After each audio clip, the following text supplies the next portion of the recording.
The songwriting style of Suga, RM, and J-Hope has been talked about so many times, and rightfully so. These three are the pillars of BTS and have greatly influenced the narrative and creative direction of the group. But even Suga, RM, and J-Hope have admitted that they are impressed and pleasantly surprised by the creative growth of their vocal line, Jin, Jimin, V, and Jungkook. They only started dabbling into writing after debuted. Their chapter 2 is already proving that each member of BTS is an artist on their own. That each member is uniquely great and they have their own flavors. So let's take a look at each member's writing style and, when appropriate, composition and production style. Maybe in recognizing each member's uniqueness, we will understand how BTS, so cohesive in their music and narrative, manages to put out songs so different in message, tone, and overall production as solo artists. Hi! So this is going to be a series. We're going to look at the different writing styles of each of the BTS members. We're going to look at their use of poetry, how their exposition, their narrative, their themes in the songs that they are writing. This is a series I've been wanting to do for quite a while now, but because I wanted to wait until we sort of have enough materials to actually cover all of them. And with BTS Jungkook finally releasing his album this November, are you excited? I hope you are, because I am. Then I feel like we have enough materials to go on. So this is not just the songwriting itself, but also the creative direction, because as you all know, they have the final say in all of their projects. Okay, so if you do end up liking this video, please give it a thumbs up. Of course, subscribe and hit that notification button so that you know when there's a new video coming out. And share the video if you can, because that's really helping my channel. Let's get on with the video. A writer of depth and vastness. The depth of Jin's emotion is central to the narrative and its progression in his songwriting. He writes about the depth and vastness of his love for someone or something, loneliness or inadequacy. It is this depth and vastness that become the fundamental reality by which he measures, analyzes, and expresses everything.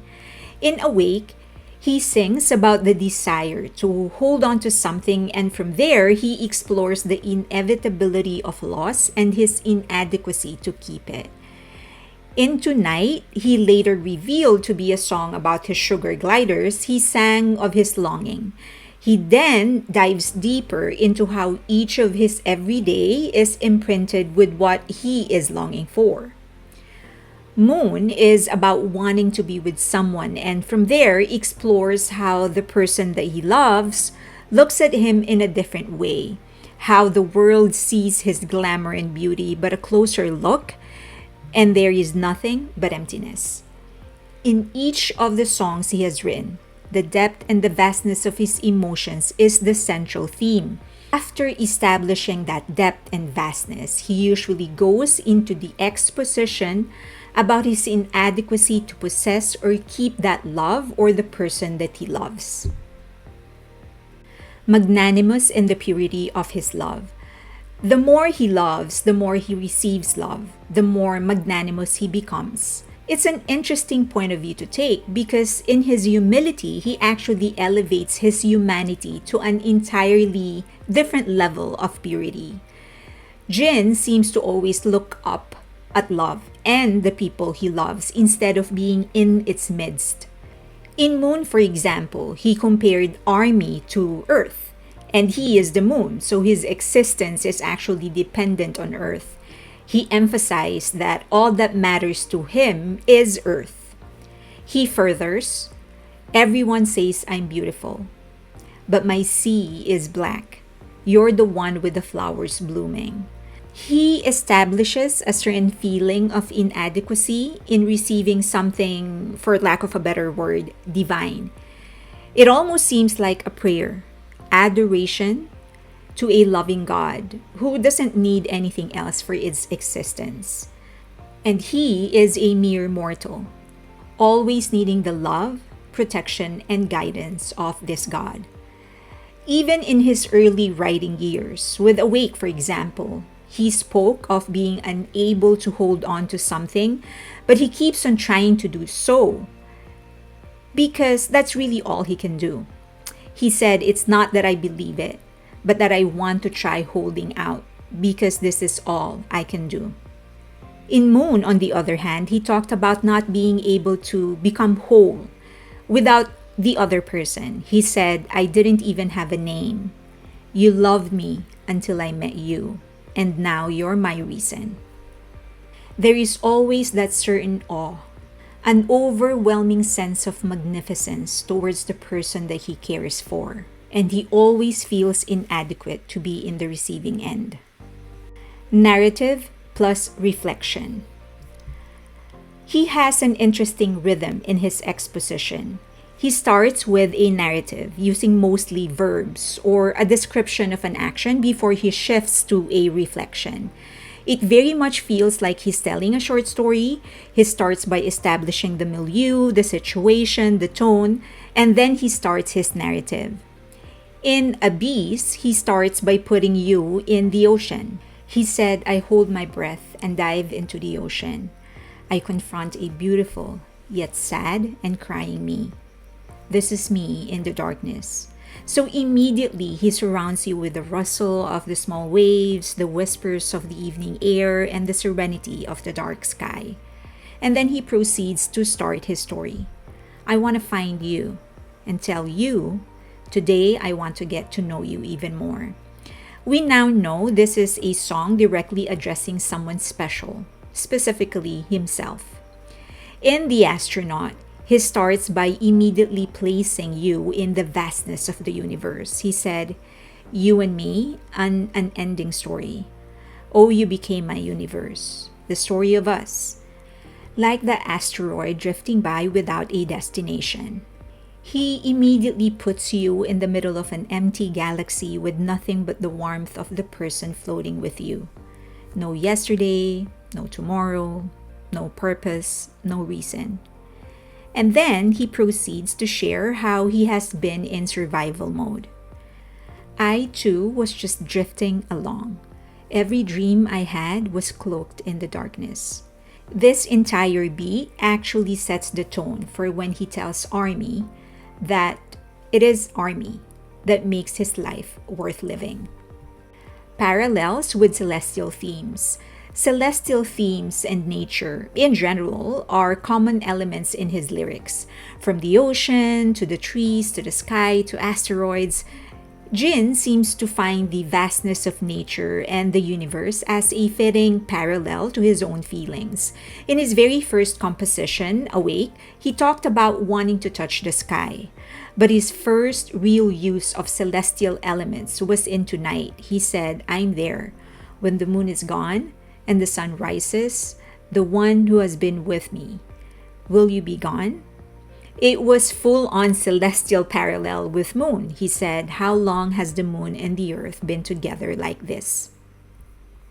He compared how he is the moon, dependent on Army for his existence, which he compared to Earth. He uses the instruments as a cosmological horizon. Jin uses the beats and the instruments or the music as a cosmological horizon, like a boundary or maybe even a blanket that sets the backdrop of the whole feel of his songs. And they are boundless, they feel weightless. He found a really sweet spot between different genre, classical, pop rock, pop ballad. Listen to the opening of Awake.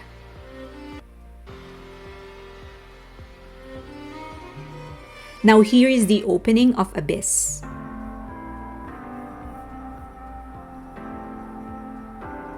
And here is the opening of Moon.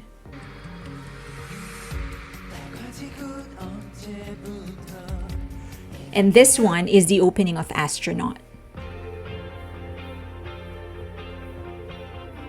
Sound grand, big, exactly how the universe or the galaxy or maybe even nature makes you feel. It is sweet, grand, and overwhelming. Catharsis. I have a feeling he actually wrote Super Tuna as a message to armies that he is now fine. Abyss was a song to communicate the slump he was in and the sadness he was enveloped in.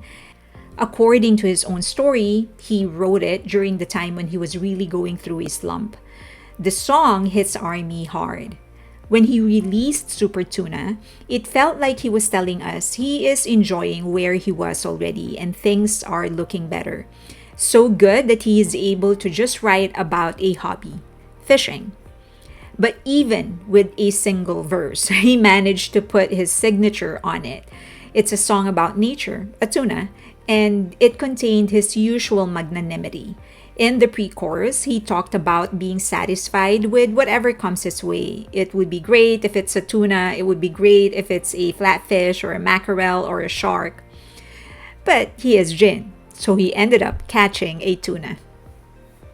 I definitely think that he is in his early stages as a songwriter. There's a lot more for him to explore, a lot more he can experiment with, and a lot more for him to show armies. As you know, he was the first one to enter the military, so he wasn't able to release his own album. But I'm confident by the time that he completes his service, comes out, he's going to be the only BTS member to babysit the armies for a while. And I think that'll give him plenty of time to actually experiment with his own creativity, push it a little bit, and see what else he can do and what he will end up enjoying. So I'm looking forward to that. But given the 6 songs that he's already written, and we've seen an incredible amount of growth, even in the type of poetry that he has written, from awake to the astronaut, that only goes to show that it's going to be, by the time that he releases his own single, it's going to be epic. And as I've said, I can't wait for it to happen. All right, just a caveat, the one thing that I won't be able to cover would be the language itself, because I am not a native Korean speaker. I only know words, so definitely not capable to analyze the lyrics itself. I mean, the style of writing. As you know, there's a lot of nuances that is built within the innate in the language itself. Since I don't speak that, I can't really talk about how they use certain words to serve a different purpose and stuff like that. That's my shortcoming. All right, so I hope you enjoyed it. If you did, please give it a like, and of course subscribe and hit that notification button so that you know when there's a new video getting published. Of course, share the video if you can. If you have any comments, suggestions, if you want to give your own opinion, your own inputs, please do so in the comment section below. And of course, you can always get in touch with me in any of the social media links that you see on your screen right now. Please follow me on Twitter. I am going to transition that account to become an Asian entertainment and culture account. And then for personal stuff, I'm just going to keep it on Instagram. All right, thank you. I appreciate you. Until next time.